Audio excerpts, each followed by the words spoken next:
Aziz o'quvchilar, bugun ustozimiz Mehrangiz O'ronovani yana bir pog'ona yuqoriga kuzatyapmiz. Ustozimiz mana shu yerga 2018-yildan beri mehnat qilib kelyaptilar. O'zi 18ga kursga kelganlar. O'shandan beri mana shu o'quv markazimizda. Shu yerda o'qidi, shu yerda rezultat qildi. Mana yuzlab bolalarni natija olishiga yordam berdi. Juda katta natijalarni qildi, Xudoga shukr.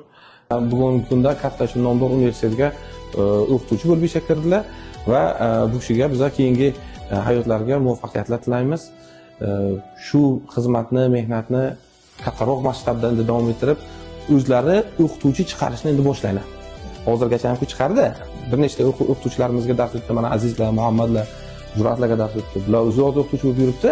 Endi kattaroq masshtabda shu ishni davom etadilar. Xudo xolasa, ustozimizga muvaffaqiyatlar tilaymiz.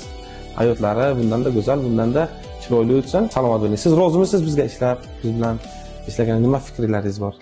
Avvalambor assalomu alaykum. Yana bir bor mana o'quvchilarim va mana ustozim hamda akam.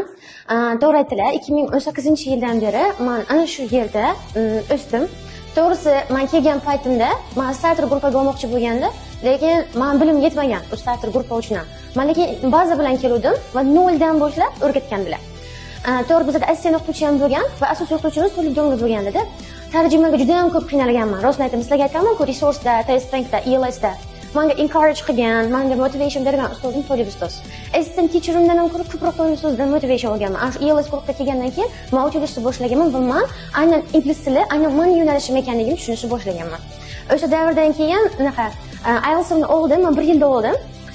Albatta ustozimni nimalari juda ham katta bu narsada. Eng ko'p davrim ana shu yerda o'tgan. Biza naqalar bilan, kursdoshlar bilan aka-singilday, Tolib ustozimiz xuddi otamizda, ya'ni bayramlar tashkil qilardik, nimadir qilardik. Bu yerda mehrim boshqacha edi. Va men yana qaytib shu yerga ishchi bo'lib yoki nimadir o'qib, yana qaytib IELTS olish uchun kelishga o'zimga maqsad qilgandim.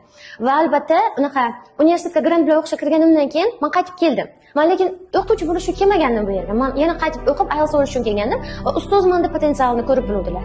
Tolib domla menda potensialni ko'rdi. Qanaqadir nima bor o'qituvchilikka nisbatan. Bo'lsa teacher qilamiz dedilar.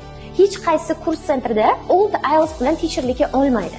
Lekin Tolib domla shu ishni menga qilib ko'rdilar, menga ishongandilar. Va men bu narsada unaqa qildim, ya'ni harakat qildim, chunki ish olishlarini oqlashim kerak edi. Yana 6 yil davomida nechta o'quvchi chiqardik birgalikda.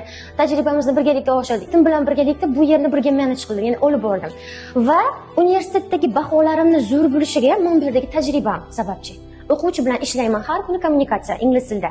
Mana shu IELTS o'qishidaman. Va menda ham o'sha bakalavr paytimda ham, magistratura paytimda ham meni hamma subjektlarim unaqada bo'lgan, fanlarim ingliz tilida bo'lgan. Va bu narsa juda menga kuchli unaqa bo'lgan. Ham bu yerda tajriba, ham universitetda. Va men o'sganman. Rosti, men bunaqa mehrangiz emasdim kelgan paytimda. Men oddiy, atigi old IELTS bor, faqat universitetiga nima kirgan, grant bilan kirgan, lekin tajribasi yo'q, nima qilishni bilmaydigan, hali yo'nalishini topib olmagan edim, lekin men shu yerda yo'nalishimni topib ketdim.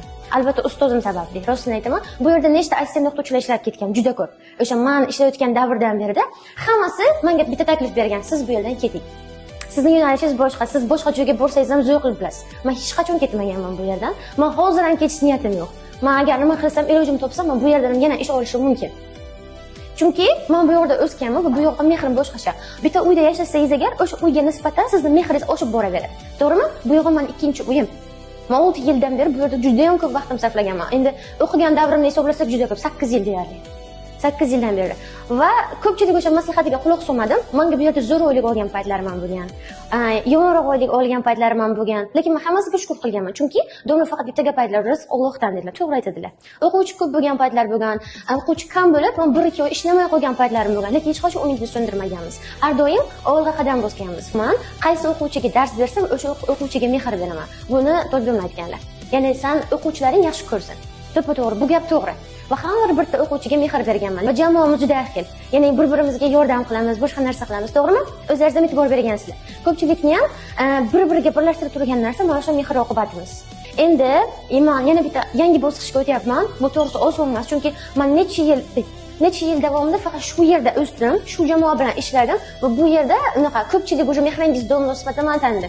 Endi Osiyoga boryapman, hali u yerda meni hech kim bilmaydi. Endi men u yerga ham harakat qilishim kerak, o'zim ko'rsatishim uchun va albatta man Lingopro o'quv kursini o'qituvchi bo'lganimni u yoqqa ham chiroyli qilib ko'rsatib bera olaman. Lingoproda qanday mehringizonli bo'lib bildim, u yerda ham xuddi shunaqa bo'lib bilaman.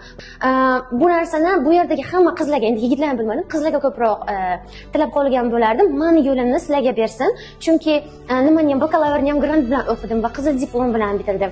Magistraturani ham GPA 5 bilan bitirganman, diplom balim 100. Ya'ni hammasini 5 ta tugatdim. Ya'ni bu narsa anaqa osonlikcha kelmaydi-da. Hammasi hard work bilan keladi. Qachonki ko'proq nimanidir anaqa qilib voz kechib, o'zingizni berib o'qisangiz, o'shanga yarasha natijasini olasiz.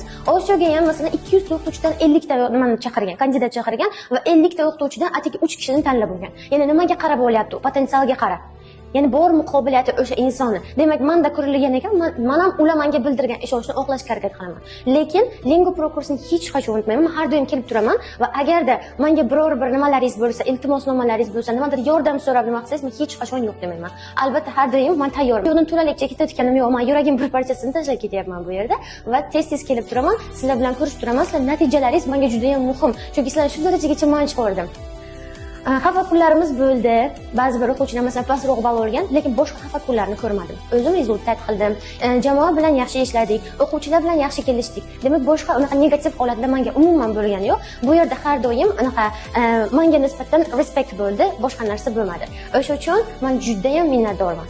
Rahmat sizlarga. Rahmat sizga. Mayli, endi bir shirinligimizni hozir qo'llarga nima qilib beringlar. Ustozimiz shu yerda, xavotirlanish kerak yo'q. Erta bir rasmlarni taxladlarki, bar sentyabrdan keladi, xudo xolasa. Shu yerda birga ishlaymiz hali. Hali ko'p rezultatlarni qilamiz. Xo'pmi?